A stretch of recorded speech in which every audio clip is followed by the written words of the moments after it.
The antagonistic faction of demons in the story of Demon Slayer is interesting because each and every one of them was once a human, including the Demon King himself, Muzan Kibitsuji. While most of these humans were regular people, or strong humans capable of fighting and the like, there exists an exception with Kokushibo, who was a powerful demon slayer before he became a demon. Although he wasn't the only demon slayer to ever become a demon, he was the first to do so, and the only one of his kind for centuries. But why did a demon slayer become a demon?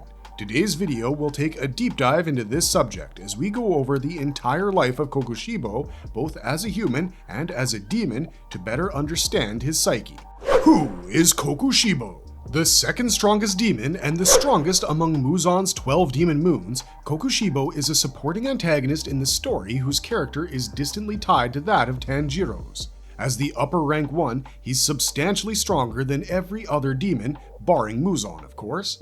He was the first demon who could use a breathing style since he used to be a demon slayer in his human life. He retained his position as the only demon to use a breathing style for a long time, until Kaigaku and later Tanjiro were turned into a demon and the next Demon King, respectively. He was born as Michikatsu Sugikuni during the Sengoku era or the Warring States period in Japan.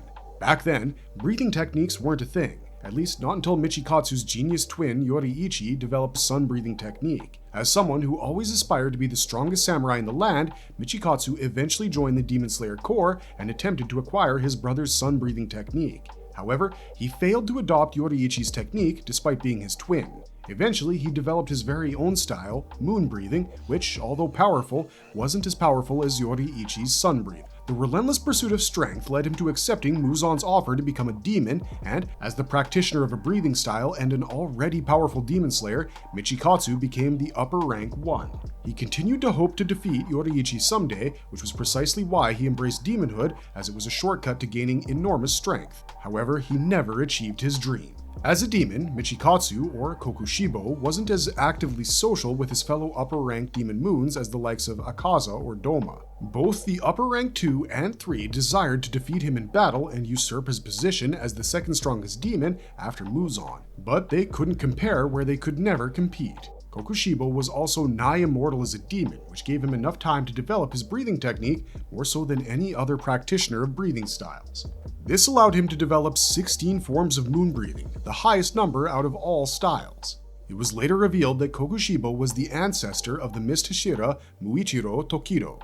Origins of Kokushibo: the aspiring samurai Michikatsu Sugikuni and his twin Yoriichi. Michikatsu and Yoriichi were twins, born to the Sugikuni clan. Twins are often considered a bad omen across East Asian cultures, notably seen in Jujutsu Kaisen, where Maki and Mai Zenin are segregated from their clans. In the case of the Sugikuni twins, Yoriichi was born with a mark on his forehead, which made matters worse for him. On the other hand, it prevented Michikatsu from leading a horrible childhood, as Yoriichi was used as the scapegoat for having such an ominous mark. Michikatsu grew up leading a normal life with his family, living well and getting a proper education, and being supported in his dream of becoming the strongest samurai across the land. Meanwhile, Yoriichi was confined to the outskirts of the house, made to live in a tiny room with poor food and education, destined to leave the clan at the age of 10 and become a monk at a nearby temple.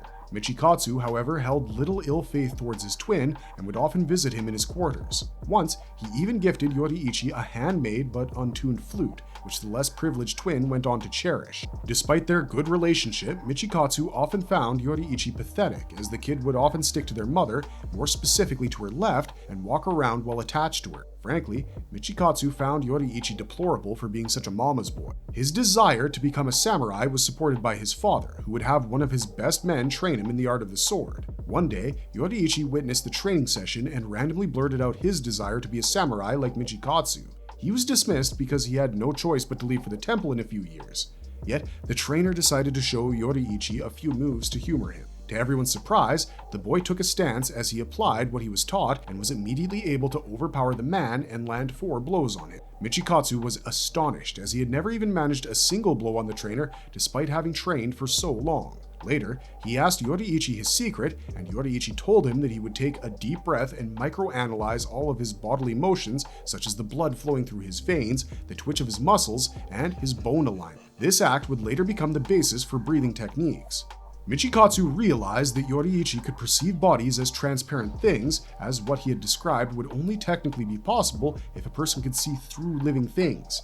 That being said, Yoriichi confessed that he disliked how it felt to hit someone, and he didn't wish to be a samurai anymore. However, Michikatsu thought that his brother had immense natural talent and was only wasting it by not walking the path of a samurai, which kind of contributed to his now growing negative feelings towards his brother. Michikatsu began to work harder in mastering the blade now that Yoriichi had proven himself naturally better. He even grew fearful of their father, realizing how Yoriichi was the gifted one, which in his mind would lead to him being made the heir of the clan, while Michikatsu would be sent out to be a priest at the age of 10. Things took a turn for the worse on the night their mother died of illness.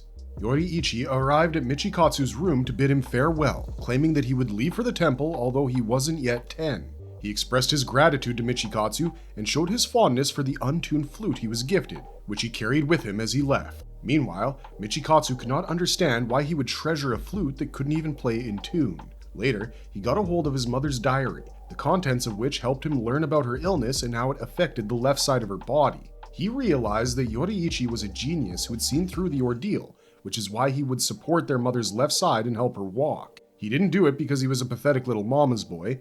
Michikatsu also understood that Yoriichi knew their father would swap their lives and make him the heir instead of Michikatsu, as he had realized Yoriichi's potential. To save Michikatsu from such a fate, Yoriichi departed for the temple early. His immense natural talent combined with his humble attitude contributed to Michikatsu's envy, which had now grown from a bubble to a tide that would drown his life away. He began to resent Yoriichi so much that he wished for his twin's death. Fortunately for him, he spent the next several years not hearing from Yoriichi at all, which led to him thinking that his desire for the twins' death had come true.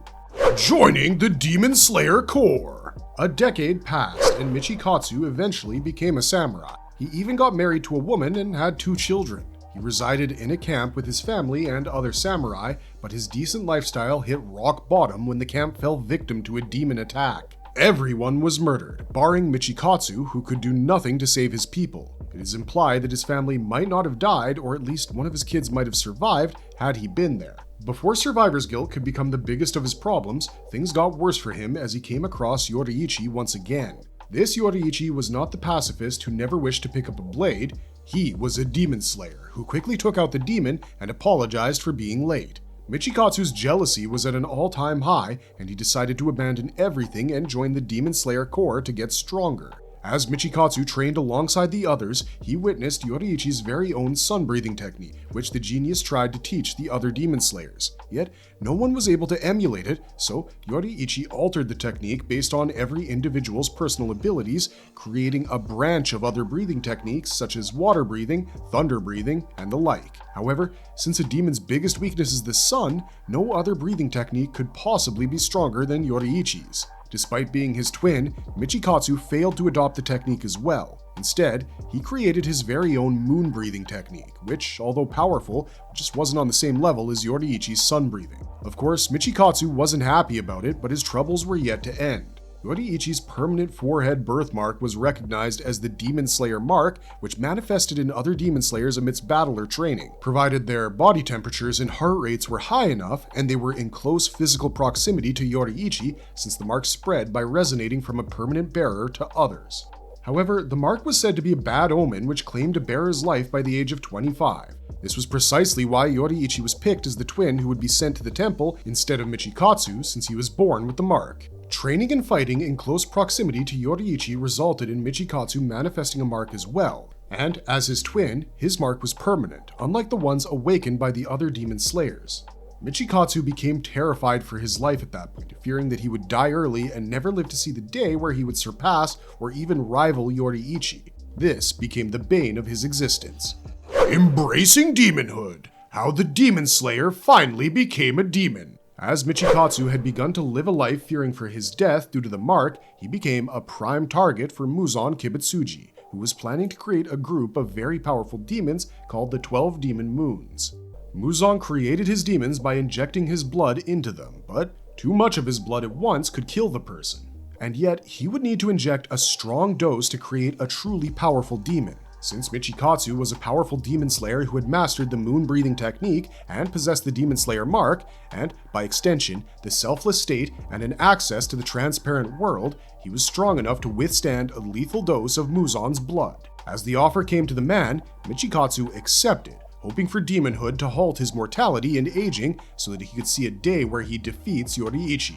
This was completely out of pocket because time and time again we have seen how much demon slayers detest Muzan and his idea of immortality. In fact, every time a powerful demon slayer such as the Flame or Stone Hashira was offered to become a demon to polish their techniques in their physical prime for eternity, they turned down the offer for the sake of honor and humanity. For someone like Michikatsu, who was a samurai, retaining his humanity and mortality should have held an even greater importance, as it was said that samurais were judged not based on how they lived, but how they died. As a result, they desired an honorable death, and Michikatsu was willing to give his morals as a samurai and a man away for the sake of his jealousy. After being injected with Muzan's blood, Michikatsu, being a user of a breathing style, delayed his demonification. It took him 3 days to withstand the dose and become a demon, but when he did, he was reborn as Kokushibo, who would eventually become the upper rank 1.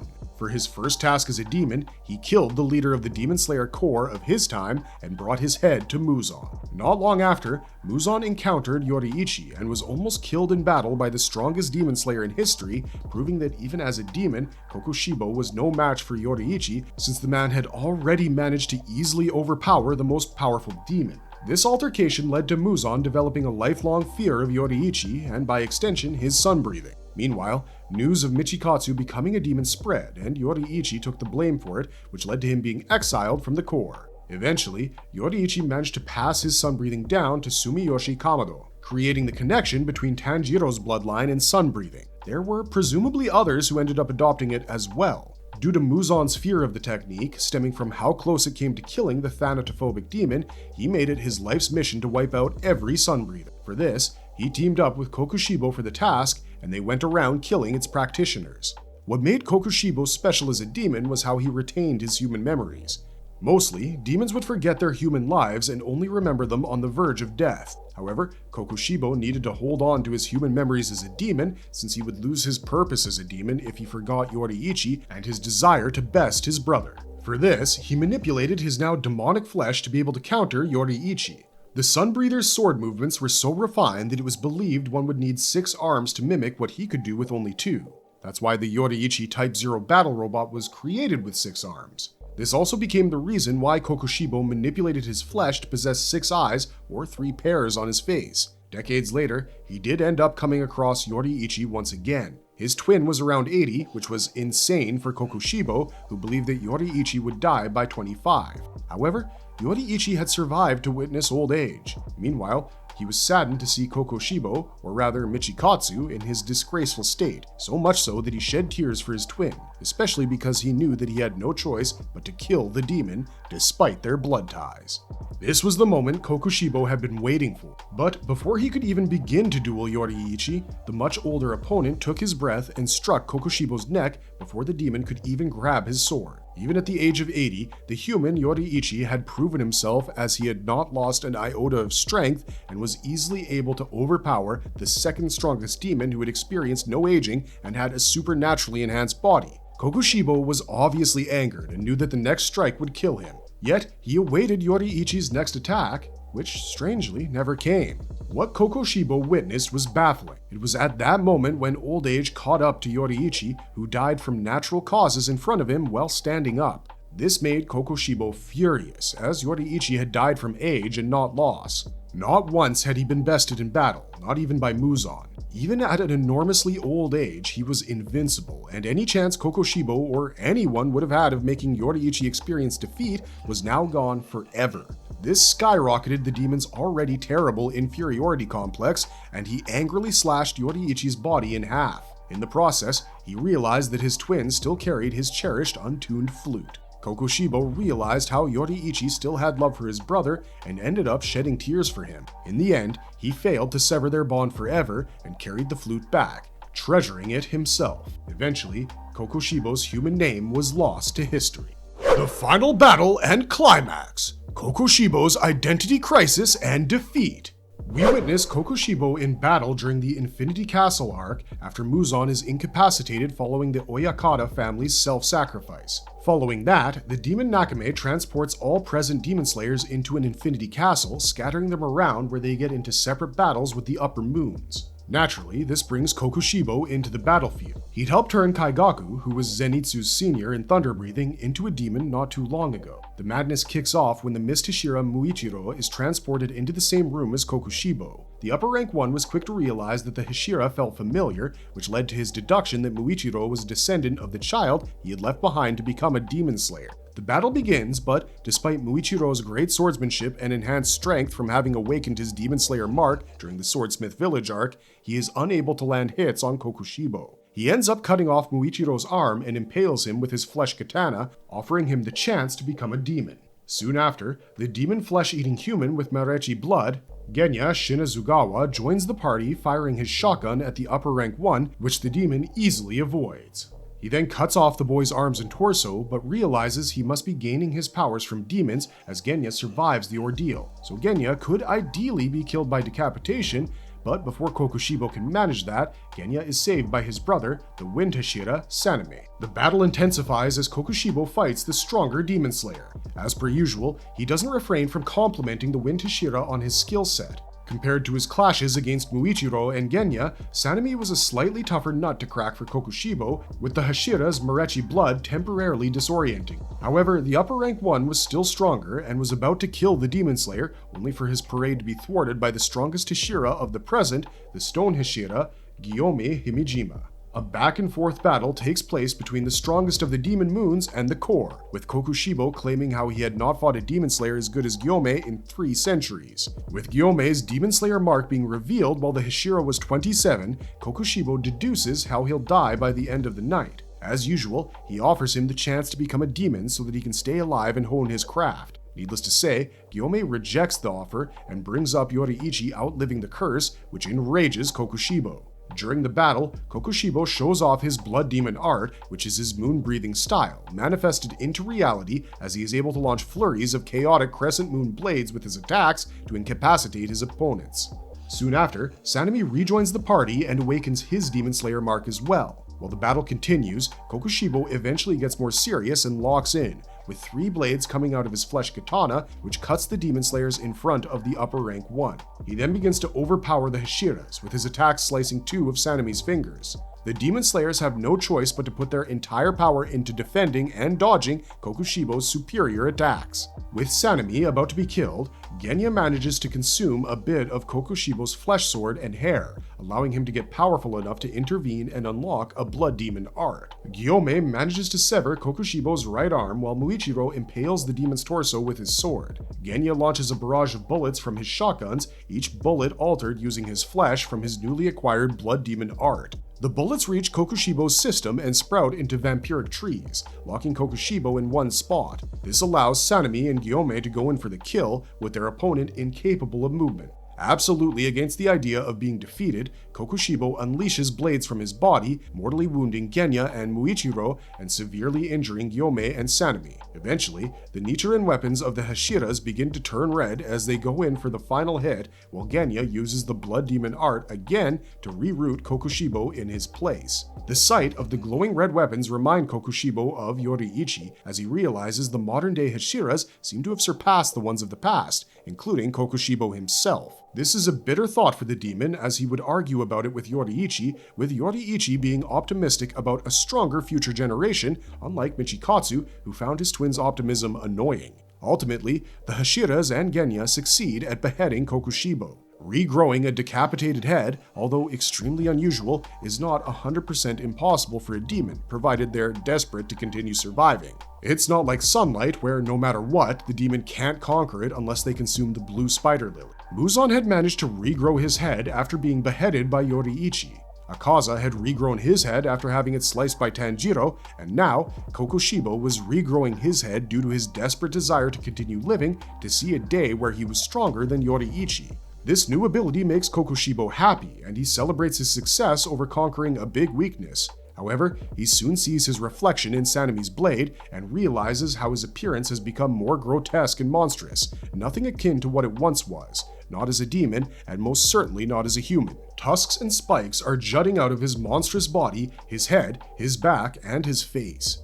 This leads to Kokushibo thinking of his life as Michikatsu, back when he wanted to be a samurai and by extension, a man of honor. Stuck in a state of limbo between life and death, Kokushibo sees Yoriichi in his vision, standing with his calm and honorable appearance. He wonders if that is how a samurai actually looks and thinks about his current form. He had given up any sense of honor just for the sake of envy. He was living a life of disgrace, and even then, he failed to achieve his objective. He could never measure up to Yoriichi. While Kokushibo succumbs to his identity crisis, Gyomei crushes his head, beheading him once again. And yet, the upper rank one tries to regenerate. However, he is nerfed by his mental crisis, which messes up his regeneration, and his flesh begins to crumble away.